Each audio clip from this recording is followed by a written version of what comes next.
your ticket? Partridge Family's Danny Bonaducci live. Monday on Good Morning Northwest. After Israeli bombs killed dozens of Lebanese civilians. There is no place on this sad morning for any discussion other than an immediate and unconditional ceasefire. In the wake of the tragedy, I've decided to postpone my discussions in Beirut. Will the U.S. now push for a ceasefire? How will Israel respond? What will it take to stop the war? Answers this morning from the Prime Minister's office in Lebanon. Ambassador Daniel Ayalon of Israel. And Undersecretary Nicholas Burns for the United States. Then analysis of the war and its political fallout on our roundtable with George Will, Fareed Zakaria, Claire Shipman, and Jake Carney of Time Magazine. Plus, Lance Armstrong on the presidential campaign trail. And here we are, talk about a war, talk about an old war, talk about what you're going to do about it. And let's get the guys or the candidates, our future leaders on the record. And as always, the Sunday Funnies. Oh, you know what happened in Washington? President Bush hosted the American Idol finalists in the Oval Office. Well, sure, there's not really anything else going on. What's the problem? From Washington, this week with ABC News Chief Washington Correspondent, George Stephanopoulos. Good morning, everyone. Secretary of State Rice's shuttle diplomacy is stalled today. Overnight, almost 60 Lebanese, at least 40 women and children, were killed by an Israeli airstrike on the town of Kana in southern Lebanon. When the secretary got the word during a meeting with the Israeli defense minister, she postponed her trip to Beirut and spoke to reporters in Jerusalem. I will continue to work and work and work. That is what we can do. If there is any way humanly to accelerate our efforts, I would do it. But we're already doing really, the human limitation to try and get to an end to this conflict. And we're going to go now straight to the Prime Minister's office in Beirut, where we're joined by his National Security Advisor, Dr. Mohammed Shatta. Good morning, Dr. Shatta. I know it's a very difficult day for all of you. Did the Prime Minister tell Secretary Rice not to come to Lebanon? George, this is a difficult day, but it's also a very sad day. Yes, the Secretary spoke to the Prime Minister, and they agreed, both of them, that it's not a time to talk politics, it's not a time to talk anything. The Lebanese people are justifiably outraged at what's happened. And the fact that it's happened in the same little village where a massacre took place 10 years ago, where more than 100 people died in a shelter. For this to happen again in the same village with, as you said, more than 60 people dead, mostly women and children, this is an outrage. And the Lebanese people are very angry. It's a sad day. It's an outrageous event. As you know, Dr. Shatta, the Prime Minister of Israel, Ehud Olmert, has said that Hezbollah is to blame for this because they have put these rockets, they have launched rockets from civilian areas. They've used women and children as shields. What's your response? Look, this is an old argument. There's nothing that can excuse for the Israeli military machine killing dozens of civilians. No one should accept this argument. Self-defense has been used. The fact that Hezbollah is there somewhere is used to justify killing so many people. More than 600 people had died by yesterday, mostly civilian, 45% children. This is not justified, cannot be justified by anything. Listen, the Lebanese people have been going through a very difficult time for many, many years. We've had civil wars, we've had many Israeli invasions, we've had enough. And the Lebanese people have said, all of them, and through their government, that enough is enough.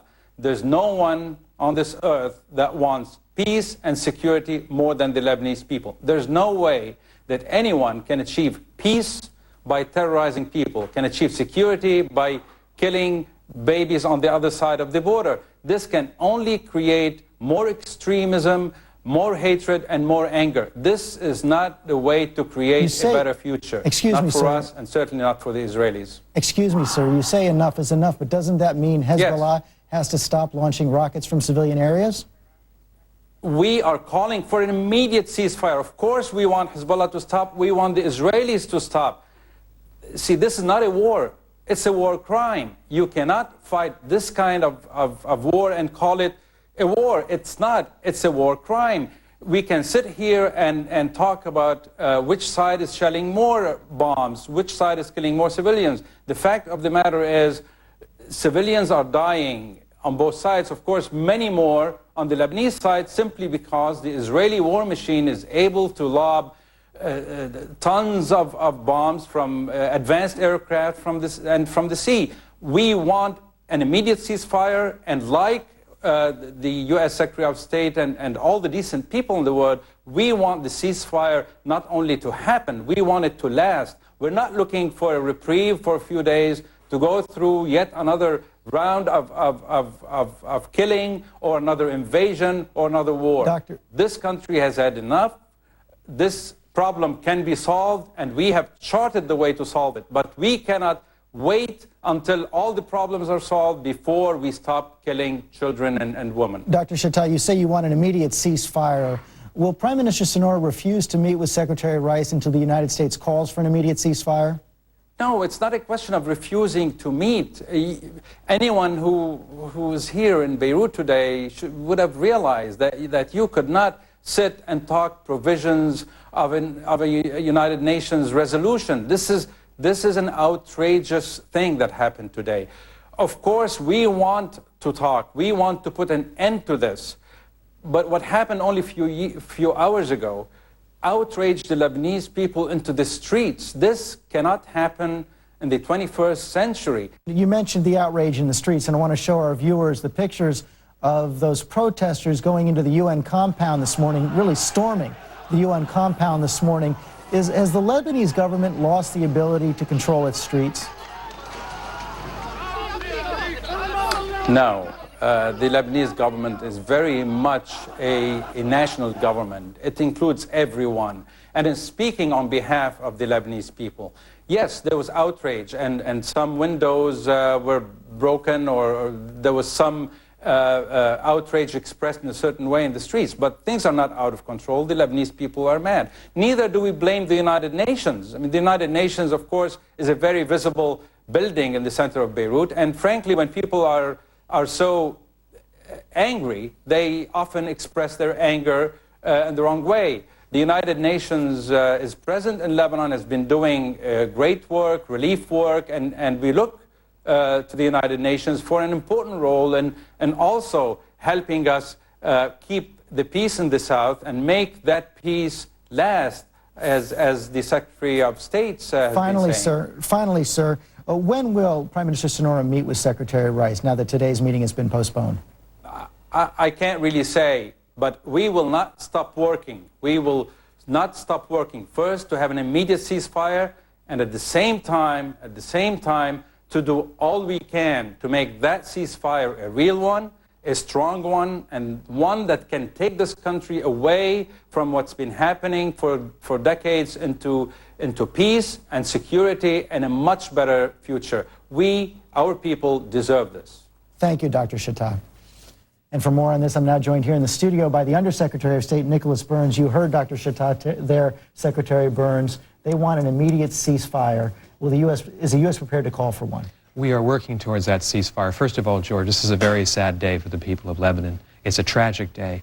It points to the fact that we've all got to work very, very quickly to put in place a durable ceasefire, one that can be sustained so that these types of incidents are not repeated in the future. I spoke to Secretary Rice just a few minutes ago this morning. I know that she's staying in Jerusalem today. She'll be meeting with Prime Minister Olmert. And obviously, she's going to put forward the American position. We're close, we think, to a political agreement between Israel and Lebanon to end this fighting. We want there to be an international force that the United Nations would bless that would go into southern Lebanon to stand between these forces that are fighting. So Didn't sound like this you were is not close repeated. from talking to Dr. Shattah. He says he wants an immediate ceasefire. The Secretary is clearly still resisting that, and the meeting has been postponed. How can you say you're close? Secretary Rice spoke this morning to the press. She said we've made a lot of progress in this political framework agreement. That's the fundamental agreement that needs to be put into place to bring us to a ceasefire. We also need to see, however, the creation and the agreement of an international peacekeeping force that would go into southern Lebanon. That's an essential factor, because if you just stop the fighting in place, you'd have Hezbollah in place with its rockets, to hold 1 million Israelis hostage in the northern part of the country. You'd have the Israeli army in southern Lebanon. So clearly we've got to have an ambitious view of what has to be accomplished here. And we are working very, very hard with a great deal of urgency to bring this peace And I know about. you're going to be working on that for us this week at the United Nations. Before Yes. we get to that, one more question on today's events. There has been a chorus of criticism from around the world, a chorus of calls joining the Lebanese government, calling for an immediate ceasefire. Jordan's King Abdullah, the Egyptian President Hosni Mubarak, the European Commission, even Pope Benedict has weighed in this morning. Is the pressure becoming so great that the United States and Israel will not be able to withstand these calls? Well, George, we want a ceasefire. We've been working towards an end of these hostilities for 2 weeks now. It's not easy. This is a very challenging environment. It's a war zone. As you know, these two countries, and Hezbollah and Israel, have faced each other for 25 years on that border. And there have been several times in the past when we've seen this kind of fighting, in 1982, in 1996. We want to avoid a repetition of a situation where you essentially put a Band-Aid on something, and days or weeks or months later, the violence begins again. We've got to have a view of a sustainable ceasefire. What that means is you have to make sure that Hezbollah is not left in position where it can threaten the security of Israel, and you have to be able to strengthen the security and, frankly, the sovereignty of the Lebanese government. So one of the things that has to happen to put all this in place, the Lebanese armed forces have to be able to deploy down to the south of the border. And this state within a state called Hezbollah, a terrorist organization that started this 2 weeks ago, they have to be put in a position where they can no longer threaten Israel. That's what we're trying to achieve. But they have to be disarmed. Well, Hezbollah, of course, is a political organization, a social organization, but it's also a terrorist organization. And it would not be responsible for the United States or any other country around the world to be satisfied with the situation that Hezbollah would be allowed to sit on Israel's northern border and fire these rockets, 4,000 of them in the last 2 weeks, down on 1 million people in Israel. And obviously, there's also another imperative, and that is to try to help the Lebanese government to be stronger, to have full sovereignty in its country, and to have its own armed forces, not those of Hezbollah, deployed to the border. So that's the arrangement that Secretary Rice is trying to work out as we speak today in Jerusalem. The Lebanese government called this bombing in Qana a war crime. Does the U.S. agree? Well, if you're speaking about international law, the United States believes, and all other countries believe, that Israel has a right to its own self-defense. Israel was attacked 2 weeks ago. It had rockets fired in its territory. It had soldiers abducted. It was Hezbollah who started this and crossed the blue line. So today's bombing is not a war crime? The United States does not believe that what has happened over the last 2.5 weeks constitutes war crimes. We believe that every country has a right to defend itself under Article 51 of the UN Charter, but we also believe that this type of fighting has to come to an end. And the United States has been arguing that now for the better part of the last 2 weeks. Our Secretary of State's in the region to push that view forward. And we believe that progress has been made on this political agreement. But George, what we've got to do now, we've got to see further progress on this international force. That's the key element now, to have the world community agree on that. And that's what I want to ask you about now. How many countries have come forward and said they're ready to be part of that force? And have you determined what the rules of engagement should be? Well, there's been quite a lot of discussion over the last week about the composition and mandate and mission of an international force. I'll be going to a conference at the UN early this week to try to push that idea forward. A number of countries have come to us and said they'd be willing in principle to participate in that force. Turkey? If they haven't made public statements, I don't think I should speak for them. But I think we will have a considerable number of countries come forward. We've got to decide what type of force it is. The prevailing view these days tends to be that it should be a multinational force. So it would be put together by a variety of nations. It wouldn't be a blue-helmeted UN force, but it certainly has to have the authorization of the Security Council. So what I think will happen this week, following Secretary Rice's talks in the Middle East, we'll see the action shift to the Security Council to see if we can move this political agreement there, if we can get it, and try to achieve a ceasefire and try to achieve an international force. But there seems to be a difference over what the force should do. I mean, both the President and the British Prime Minister Tony Blair have talked about a strong, robust force that would really be able to engage Hezbollah. Other countries like France have said, no, they're not going to go in unless Hezbollah accepts their presence. I mean, what kind of rules of engagement are you seeking? I think we've learned from our experience of the last 10 years in Bosnia, in Kosovo, and Afghanistan that a force going into a war situation has got to be a strong force. It has to have tough rules of engagement. It has to be able to defend itself, and it has to be able to perform the functions. And take on Hezbollah, then. It has to be able to perform the functions that is assigned to it. So the functions of this force will be to secure an area south of the Litani River, north of the Israeli-Lebanese border, that area where all the conflict has been and all the bombings have been, and to make sure that Hezbollah cannot start another war the way it did 2.5 But no weeks ago. ceasefire until that force is in place? Well, we're working on multiple elements here. We're working on an agreement towards a ceasefire to enable a ceasefire, but certainly the realization of this international force is going to be a key factor in whether or not we can achieve that ceasefire.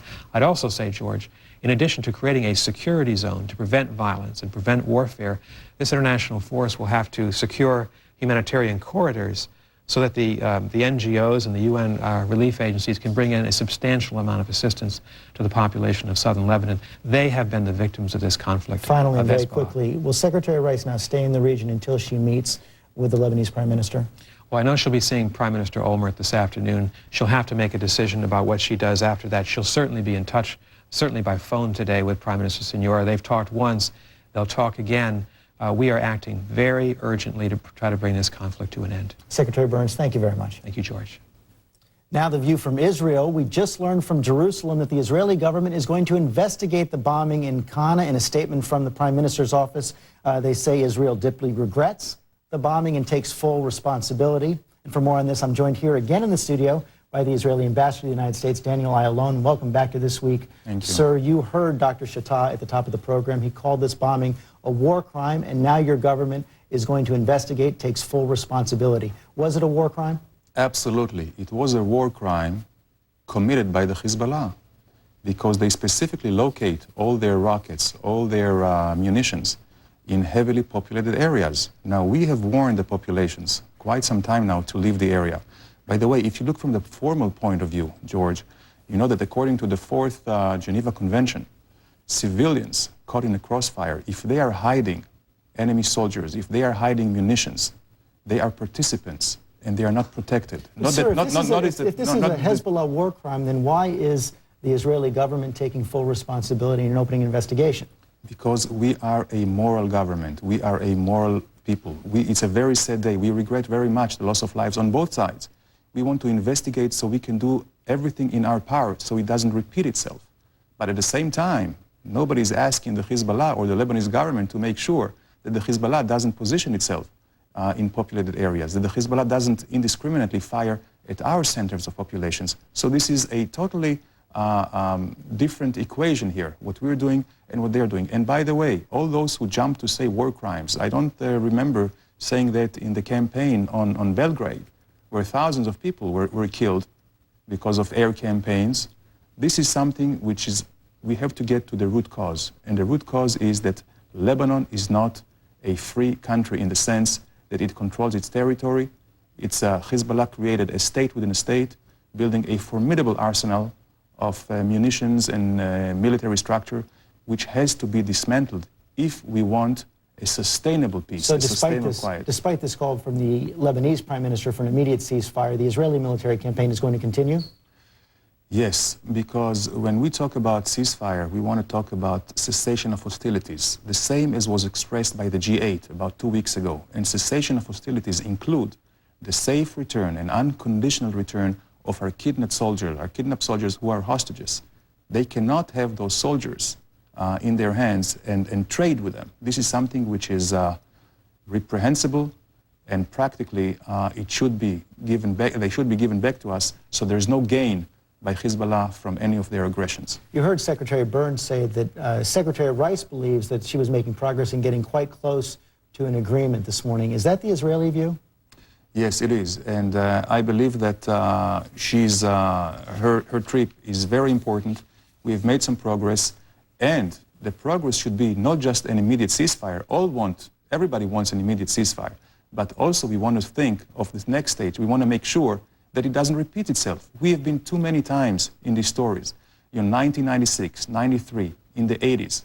Every time we thought we came to a ceasefire, only for a few months, a few years, because Hezbollah was building itself, and this is the root cause.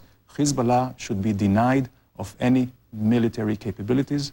But are you making progress on that military front? I mean, I was in Israel this week, as you know, and I spoke to many Israeli officials who said that this was a much more difficult fight than they expected. And Sheikh Hassan Nasrallah came out yesterday, gave a televised address where he said that it's clear that so far the Zionist enemy hasn't been able to achieve a single military victory. The enemy hasn't had any military successes. It has only destroyed buildings and killed civilians, and this is not a military victory. Even the most respected Israeli military analyst Zev Schiff says that this is not going well. Well, I would not pass judgment, certainly not when the operation still goes on. We have made a lot of progress in terms of destroying Hezbollah capabilities. Of course, not all of them. And we're not going to go after the last Hezbollah terrorist. The idea is to create a different strategic structure, a different political reality in Lebanon, which will unfold the Hezbollah from the top. And this is why we would like to make sure that Hezbollah is defanged to the extent possible, and then I believe it will. But aren't your military and your political goals colliding here? You may be degrading some of the Hezbollah military capability, but they can create many more guerrillas, and they seem to be gaining strength, gaining sympathy across the Arab world, even from Arab governments who previously criticized them. I beg to differ. You know, when people talk about this, how much more hatred there could be? I mean, if Hezbollah or Iran talks about destruction of Israel or destruction for the U.S. for that purpose or others, how much more hatred there could be? So if we sit back and relax, it's just going to go against us because they are going to rile the population anyway. I think it is time for the Arabs to understand that there is a price for their intransigence and for violence and aggression. And I believe once the dust settles, all those who are now criticizing will come on the side, hopefully, of a strong multinational force on the side of the Lebanese government in exercising their control. One of the demands of the Lebanese government is that Israel not only move out of southern Lebanon, but that they move out of an area called the Shabah Farms, which, as you know, is disputed territory on the border of Israel, Lebanon, and Syria that Israel has occupied since 1967. As part of a comprehensive agreement, would Israel be prepared to move out of Shabah Farms? Well, this is something that first has to be sorted between Lebanon and Syria. Because near as I can know, and you look at all the maps at the UN, Shabah Farm is a Syrian territory, not a Lebanese territory. When we pulled out of Lebanon totally, the international line, which was demarcated by the UN and recognized universally, was that this is the border, international recognized border between Israel and Lebanon, which does not include the Shabah Farm. So first of all, let's let them sort between themselves. So you're not ready to say yes yet? No, not at all. Ambassador Ayalon, thank you very much. Thank you. The Roundtable is next with George Will, Fareed Zakaria, Claire Shipman, and Jay Carney. This Week with George Stephanopoulos. Brought to you by IBM. What makes you special? She's the pride of Paris. But she was supposed to be torn down until she became a radio tower, then a TV antenna. And now, millions of folks climb to the top and pay for the privilege. Wouldn't you like to find new ways to make money with what you've already got? There's a company that builds more than 1 million vehicles a year in places called Indiana and Kentucky. One that has 10 plants from the foothills of West Virginia to the Pacific coastline. What company is this? Toyota. A company that, along with its dealers and suppliers, has helped create hundreds of thousands of U.S. jobs. A company proud to do its small part to add to the landscape of America. People always ask insurance guys, when can I get my car back? Well, a lot faster with this Sprint Mobile broadband card.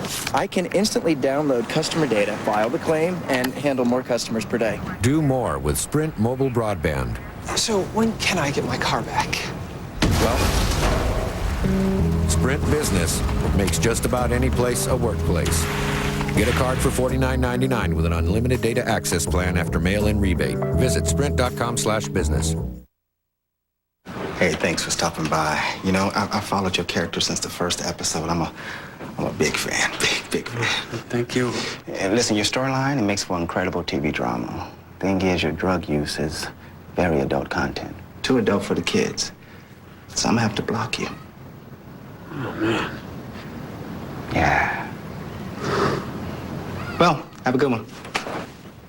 You're a nice lady. The roundtable is next after this from our ABC stations. Thursday, they seem like other kids. My name's Conrad. My name's Czar. Jesse. Ryan. Casey. Except I was charged with drive-by shooting. Aggravated assault. manslaughter, felony 2. Chris Cuomo takes you where cameras have never gone. The Lost Children Behind Bars. Primetime Thursday. Luna Eye Centers are making history. We are cutting all LASIK prices in the state in half. We're cutting our regular LASIK prices in half. Any other LASIK center's price in half. Any quoted price in half. Any advertised price in half. Any verifiable verbal quote in half. Any local print or internet price in half. With highly respected doctors and state-of-the-art equipment, why go anywhere else? Come to the Luna Eye Center and instantly save half. Call 1-888-LUNA-EYE. 1-888-LUNA-EYE. Now, more than ever, we need men and women like you who want to make a difference. We need to train people in security, immigration, law enforcement, corrections, and probation.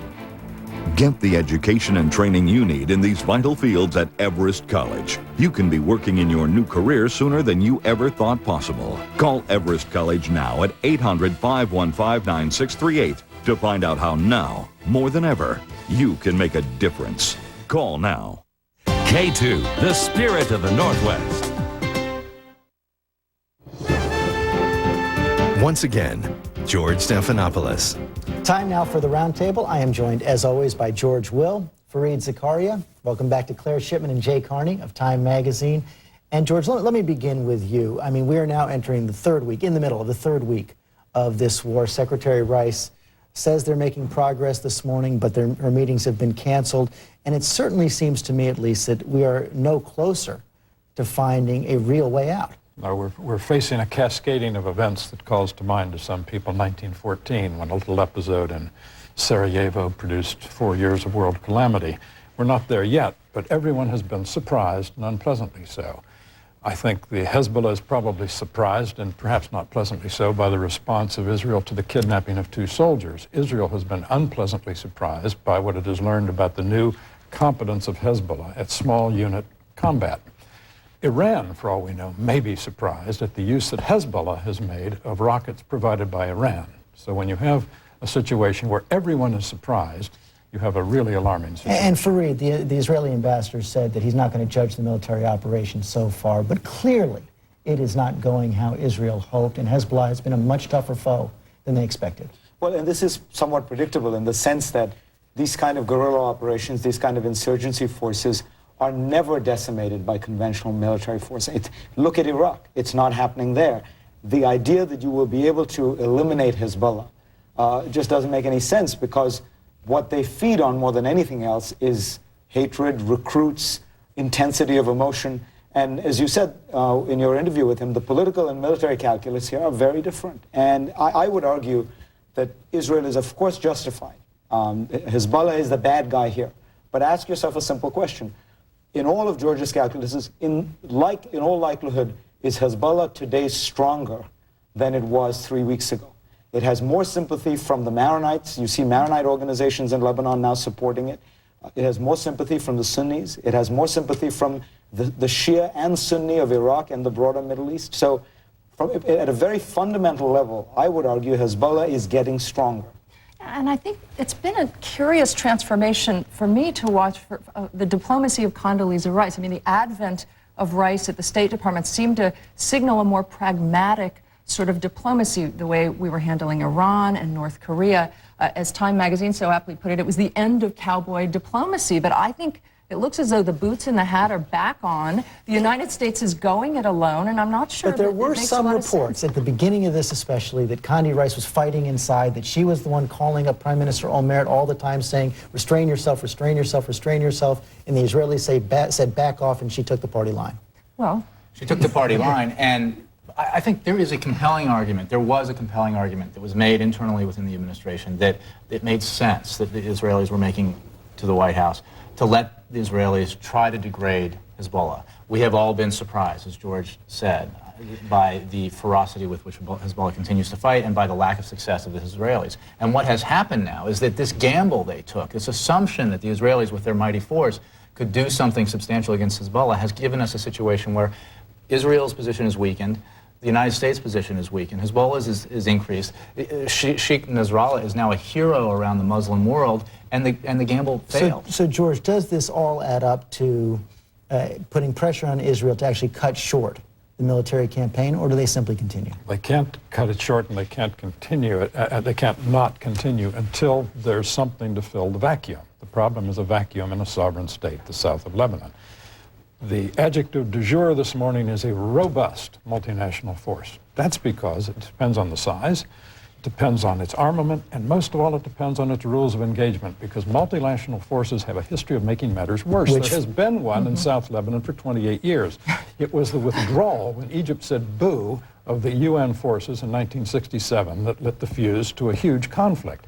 The worst massacre in Europe since the Second World War occurred down the road from 600 lightly armed, utterly confused and feckless UN Dutch troops And in Fareed, Srebrenica. Secretary Burns diplomatically glided by my question on just that point, because there is a dispute now about the rules of engagement. Many of the nations who are going to bring the troops in don't want to fight their way in to Lebanon and don't want to be subject to Hezbollah suicide bombings. The only time peacekeeping forces work is when there is a peace to keep. And that means you have to have an agreed standoff between the two warring parties, and that's Israel and Hezbollah.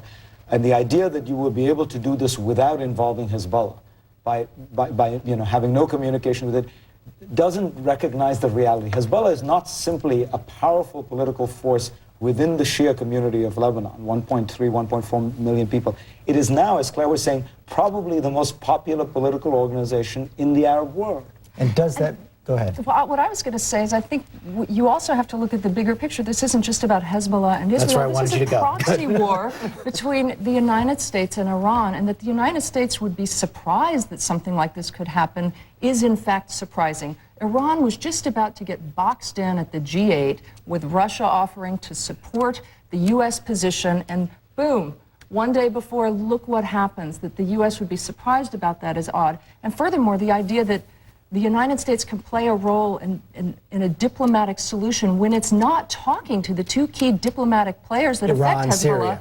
Iran and Syria, is almost ridiculous. I agree with that. I do think, and you brought it up with the Israeli ambassador, there is a solution here when you talk about what does Hezbollah want? What's the what piece of territory? What outcome can they live with and agree, and in the end agree to some sort of ceasefire that they participate in? And Shabbat Farms seems to be, the one element. That's the face-saving. That's the face-saving element. I mean, this is not a large piece of land here. It seems like it is a negotiable item that could get us somewhere. The United States does say, Condoleezza Rice does say, the object is not to destroy Hezbollah, it is to what? I guess turn them into a political party, which they already are, in the sense that they have 28 or so members of the parliament there.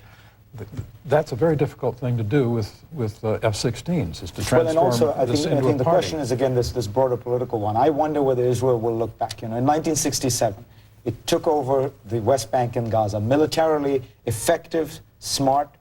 It took on a political problem of having eventually 3 million Palestinians it didn't want to govern.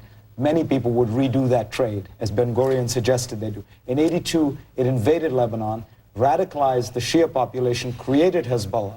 Many people would redo that trade. I wonder today whether they will look at this military strike, militarily effective, but producing political consequences in Lebanon and outside, that they will wonder. I question its military effectiveness. Exactly. I remember, they say we're getting the infrastructure. What infrastructure are we talking about? $1,000 In late rocket spring launchers. 1970, the United States invaded the Parrots Beak portion of Cambodia to get COSVAN, Central Office South Vietnam, supposedly of the North Vietnamese and the Viet Cong. We found some desks, some tunnels, some shacks, and that was it. It had no effect on the war itself. Fareed, address the broader question that Claire raised just a minute ago. Syria and Iran, the patrons of Hezbollah. I was struck at the president's press conference on Friday. He called out Iran very forcefully.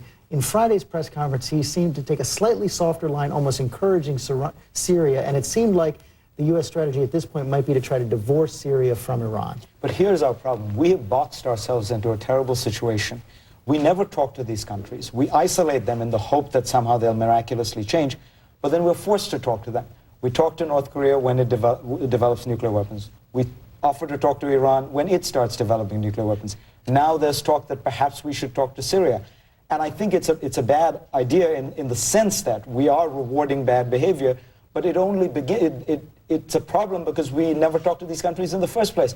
The whole idea of isolating these countries and not having talked to them has meant we have no leverage in the area. And then when things get really bad, guess what? We have to end up talking to them anyway. Bad but necessary, Jay? I think there is no other option, and I think that the goal of separating Syria from Iran has to come with something for Syria, and that's, I think, what you're talking about, that there'll be some benefit that Syria gains from allowing Hezbollah to go forward in the way it has. But I do believe that's probably the next step. And it's just stunning to me that time after time, this administration misjudges the importance of public opinion in this region and the important role. I mean, you look at what's happened with Guantanamo and Abu Ghraib and think about the images that today will have in that region.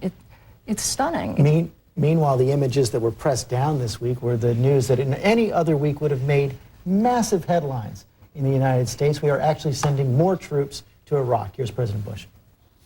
Obviously, the violence in Baghdad is still terrible, and therefore there needs to be more troops. And the day after that, George, well, a quite stunning comment by the commanding general in Iraq, General Corelli, who said that, quite frankly, in 33 years in the United States Army, I never trained to stop a sectarian fight. This is something new. That's right. It's not the war we war-gamed, as the military says. The troops, we're extending the stay of some troops in Iraq. We're moving troops to Baghdad, the capital, which is not subdued more than 3 years into the war. And we're taking those troops from Anbar province, the subduing of which has been a major futility so far. So this is bound to make matters worse. There was something. Go ahead. I was just going to say that what's striking to me about what that general just said, Corelli just said, is there was an amnesia after Vietnam. We did not know how to fight an insurgency in Vietnam. And after that, people wanted to wash their hands so much of the Vietnamese experience that there was no training for counterinsurgency. It's literally, the language was not in the training books. That word did not exist. And we're paying the price now. Meanwhile, it's a real shame. while Prime Minister Maliki was here this week, the sectarian fighting inside Baghdad got worse. They're talking about even carving up Baghdad between Shiites and Sunnis now, and he actually had to cut his trip short amid rumors in Baghdad that there might even be a coup. How close are we now to the tipping point? Well, I think it is fair to say that we're pretty close to concluding that Maliki's government has failed. Maliki came into power with the promise, which was quite hopeful, that he was going to provide a major package of national reconciliation measures. The idea was to do two things: to, as a result, draw down the Sunni insurgency, and by implication tell the Shias, you don't need your own militias because there is no insurgency, right? He hasn't delivered on either of those ends. He has not been able to provide any kind of amnesty package. He has not been able to draw in the Sunnis. As a result, he has not been able to confront the Shia militia, most particularly that of Muqtada al-Sadr. So I think what you see now is a kind of dysfunctional government in Baghdad, perhaps inevitable. It's worse than dysfunctional. There's a case to be made that his interior ministry is a terrorist organization. Yeah. And this was the last best hope. Remember, once this government was in place and Zarqawi was killed, that was the last turning point. There was no other thing to look forward to that would then bring us, peace and happiness. I think the United States should seriously begin to consider a method of, at the very least, threatening withdrawal and say to them, you have 2 months. If you can put together, the two conditions have to be... The timeline we've never wanted, though. Yeah. Right. You've got 2 months to put together a national package that will bring this, that will draw down the Sunni insurgency and confront the Shia militias.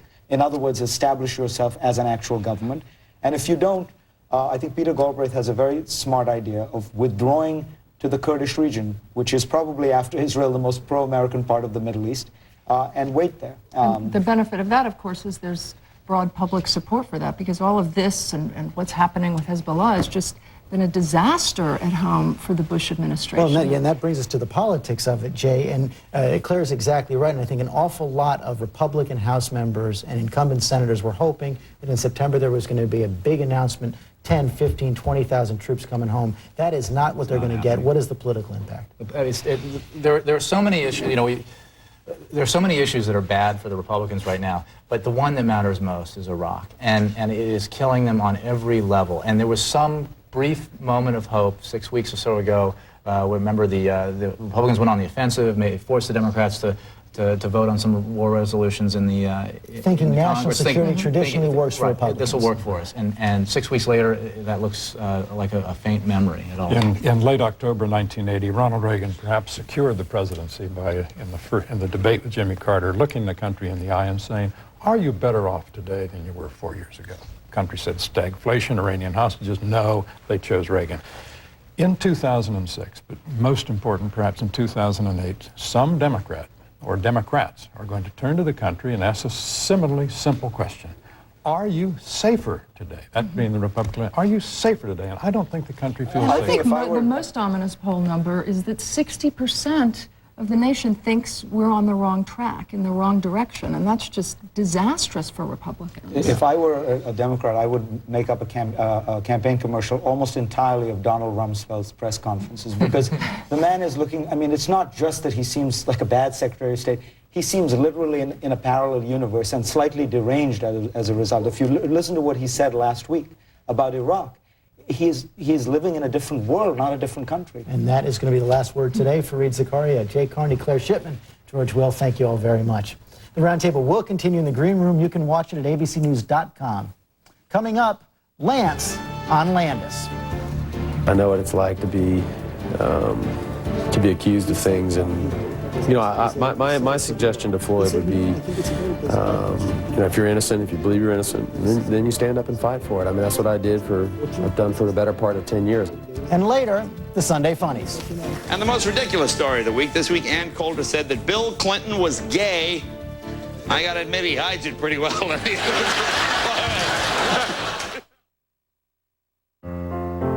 For over 100 years, Merck scientists have produced vaccines and medicines that have improved the quality of life for millions of patients. And that record of achievement continues today as our 8,000 scientists conduct exciting new research to develop medicines that prevent and treat diseases like diabetes, Alzheimer's, and cancer. Here at Merck, we have always believed that the process of discovering new medicines has to include rigorous scientific research conducted under high standards of ethical behavior. Meeting those high standards is at the heart of who we are and how we do business. And those principles aren't new. They are the same ones that have guided our scientists and people every day since George Merck founded our company in 1891. And why all of us here continue to proudly say, Merck is where patients come first, where you come first.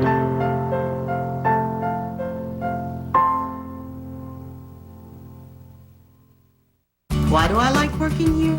I'm part of something big. I'm part of the future. I bring people together and send smiles, literally. Michael's my son. We have a good time together. Michael thinks my job is pretty cool. But what I like the most is that Verizon Wireless works as hard for me as I do for our customers. Through our tuition reimbursement program, I earn my certification. As I grow, the company grows. I am Diane Mundy, Verizon Wireless Project Engineer. It's very exciting to be part of something like this.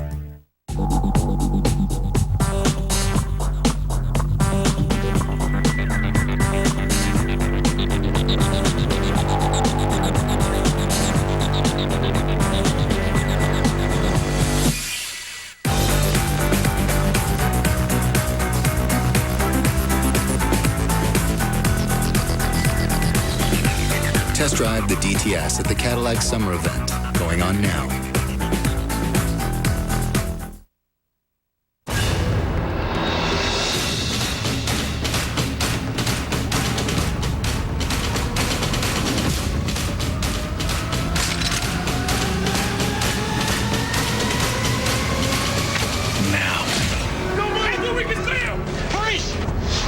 Be over in 5 minutes.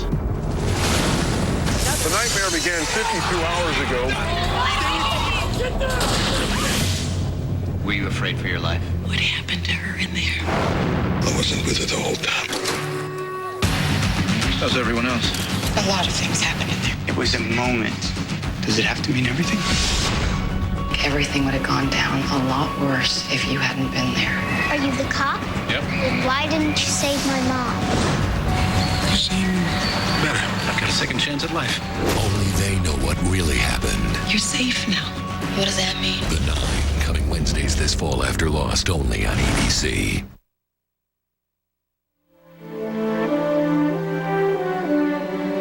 Now, in memoriam.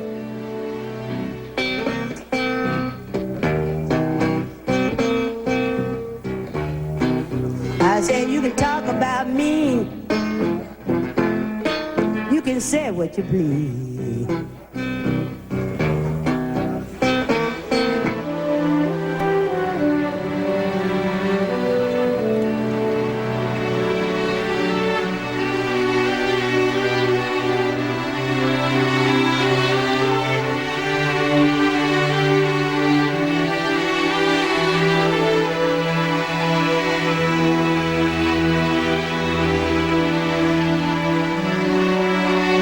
I wouldn't be here today if it weren't for our greatest tradition of all.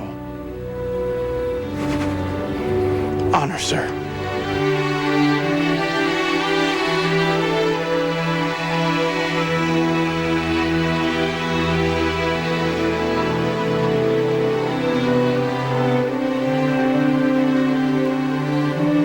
In the last 2 weeks, the Pentagon released the names of 29 service members killed in Iraq and Afghanistan.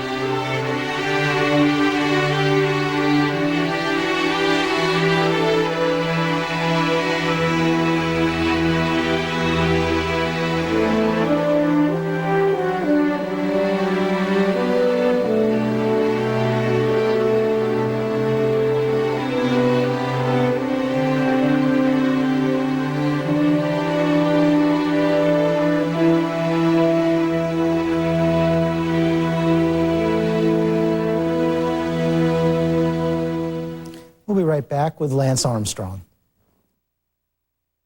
So, boss, what keeps you up at night?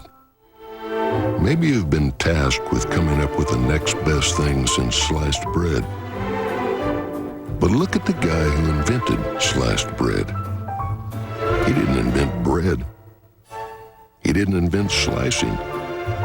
He just applied new technology to an age-old problem. Now, who's going to help you do that?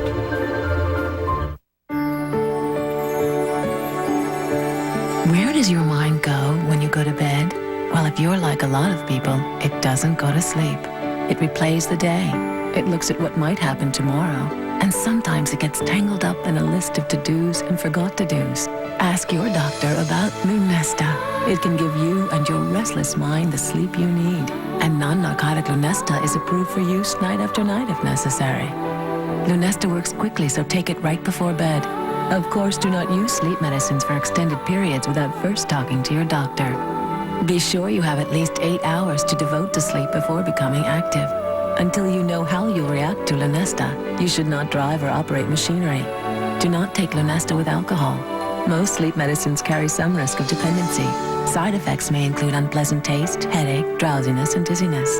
For a great night's sleep, leave the rest to Lunesta. Ask your doctor.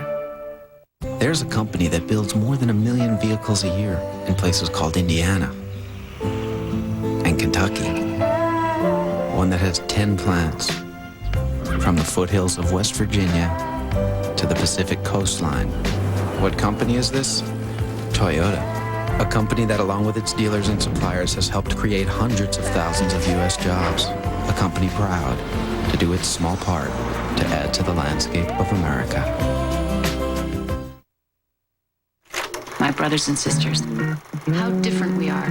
But for better or worse, that's what we've got. They might be the people you love the most. You come in from your Fortune 500 company and they fall all over themselves. Next time, don't drop out of college. Yeah, bite me. But they're also the people you understand the least. Does this say hip late-night TV talk show host or a bored French housewife on her way to an affair? Callista Flockhart, Rachel Griffiths, Balthazar Getty, Ron Rifkin, Sally Field, Brothers and Sisters. Sundays this fall, only on ABC. Full moon and man turns into werewolf. Okay, maybe just a myth. But then how do you explain this? Brothers covered, face, body, everywhere with hair. It's very soft. And why in the world would 11 cousins all have their stomachs removed? Wednesday, see for yourself mind-bending medical mysteries that leave even the best doctors baffled. Plus, we'll give you this woman's bizarre symptoms, and you be the doctor. Give us your diagnosis. Can you get it right? Medical Mysteries, Wednesday at 10. Our voice this week, Lance Armstrong. He traded in the Tour de France for a tour of Iowa this summer, to a hero's welcome at every stop. And when that news broke about Floyd Landis, Armstrong had a piece of advice for his successor.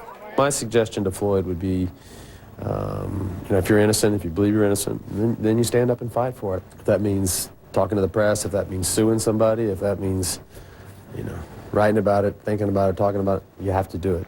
Lance was in Iowa to fire up the nation's first presidential voters about his other passion, the fight against cancer. Politically speaking, this is a very important state for our country, for the election in 2008, for the issues that will be raised, the questions that will be asked, and what a great opportunity to take whatever success I had on the bike, keep it on the bike, keep it with the people of Iowa. I've been on a lot of bike rides in my day, but I've never seen a bike ride like this.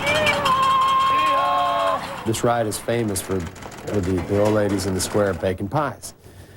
And, so they asked me what my favorite pie was. I said coconut cream pie. I had a cold beer in the middle of the ride, which years and years of the Tour de France where you're drinking some sort of energy drink or water, and now you're drinking a cold beer in the middle of the bike ride. But that's what they do. And these people, they ride all day long, they drink beer, they eat pork chops, eat pies, and keep riding. Bananas don't like hills, though. It's a hell of a lot more fun than the Tour de France. Our mission is to make cancer a national priority, just like war would be, just like terror would be, just like immigration or education or abortion or gay marriage. All of the things that we know are political topics and hot buttons. And to me, especially sitting here as a 10-year cancer survivor, an issue like this that's the #1 killer in this country should be a priority. It should be discussed. It should be debated. For me, my dream would just, we're going to watch, I think, 3 presidential debates in 2008, 1 vice presidential debate. Let's ask the question, and let's have a moderator that at least asks the question. So when they come through this great state in 2008, folks, ask them, what's your plan?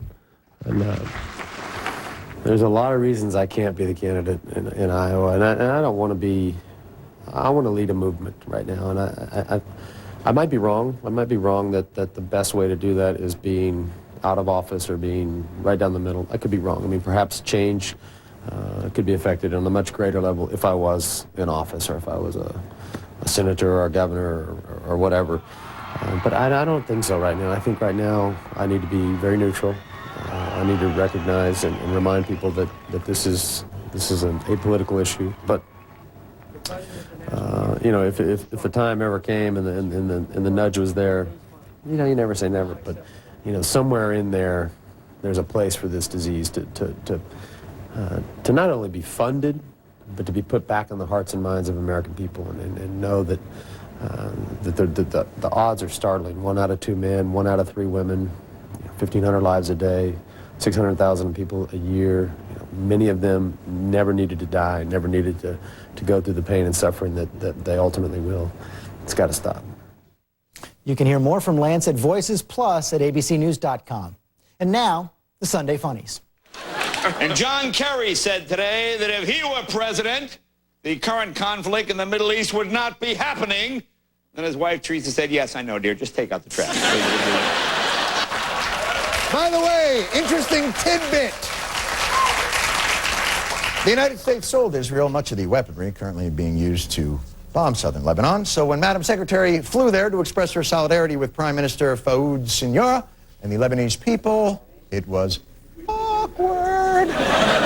If only the Associated Press photo of the event could in some way metaphorically capture that awkwardness. That's the real picture. Things were looking a little grim last week. All those countries pressuring us to call for an immediate ceasefire, but we stayed strong. Sure, we sent over Condi Rice to negotiate, but she's not there for a ceasefire. No, she's there for a, quote, sustainable ceasefire, which, considering the Middle East, is like sending her to bring back Jimmy Hoffa on a unicorn. Earlier today, former President Bill Clinton campaigned for Senator Joe Lieberman. Clinton got the crowd so worked up that they had trouble sleeping through the Lieberman speech. That's our show for today. Stay tuned to ABC News for continuing coverage of the crisis in the Middle East. And thanks for sharing part of your Sunday with us. We'll see you next week.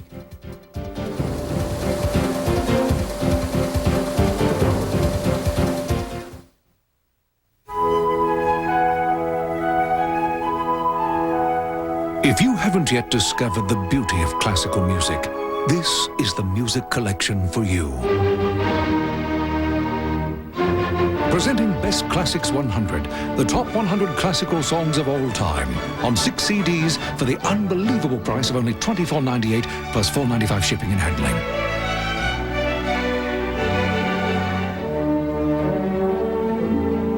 Best Classics 100 features the greatest composers like Mozart, Beethoven, Bach, Tchaikovsky, and many more. With performances by the finest orchestras, like the London Symphony and the Royal Philharmonic.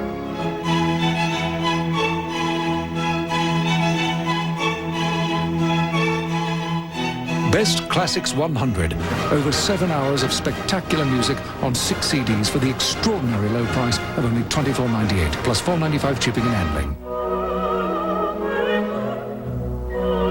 There's a CD for every mood or occasion. You get uplifting classics, relaxing classics, golden classics, vocal classics, favorite classics, and spiritual classics.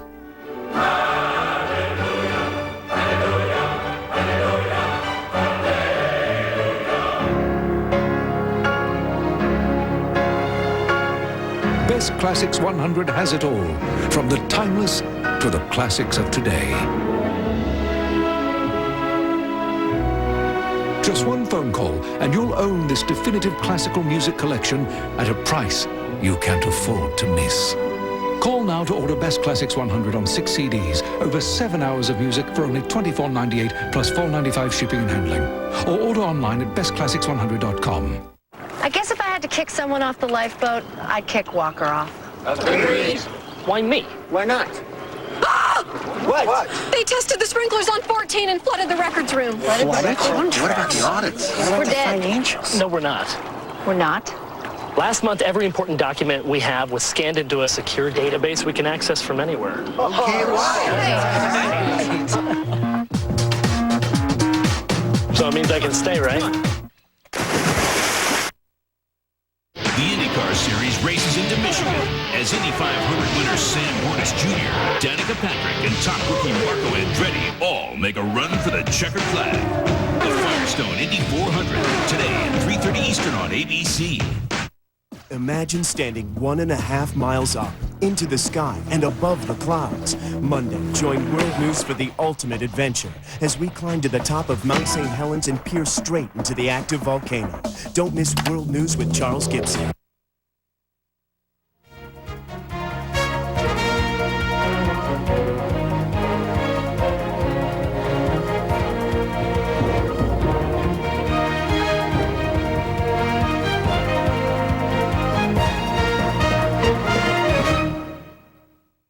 Emmy nominations are in, and every ABC News program has been singled out, honored for excellence. No wonder, morning till night, 24/7, more Americans get their news from ABC News. Accurate, credible, and once again, honored. She's the most dominant player of her era. Now Annika Sorenstam takes on the next generation as rising young stars led by Michelle Wie have set their sights on dethroning the queen of women's golf. The Women's British Open next weekend on ABC. Tired of seeing the country through other people's eyes? Then check out Olinger Travel Home's 35th anniversary celebration. Get 35 years of exceptional service and experience behind every RV we sell. In fact, we're the all-time #1 Itasca dealer in the world, and that equals acres of savings for you. So be one of thousands to find your home away from home at Olinger Travel Home's 35th anniversary celebration. Olinger Travel Homes, simply unbeatable. Luna Eye Centers are making history. We are cutting all LASIK prices in the state in half. We're cutting our regular LASIK prices in half. Any other LASIK center's price in half. Any quoted price in half. Any advertised price in half. Any verifiable verbal quote in half. Any local print or internet price in half. With highly respected doctors and state-of-the-art equipment, why go anywhere else? Come to the Luna Eye Center and instantly save half. Call 1-888-LUNA-EYE. 1-888-LUNA-EYE. Thank you for watching K2, the spirit of the Northwest.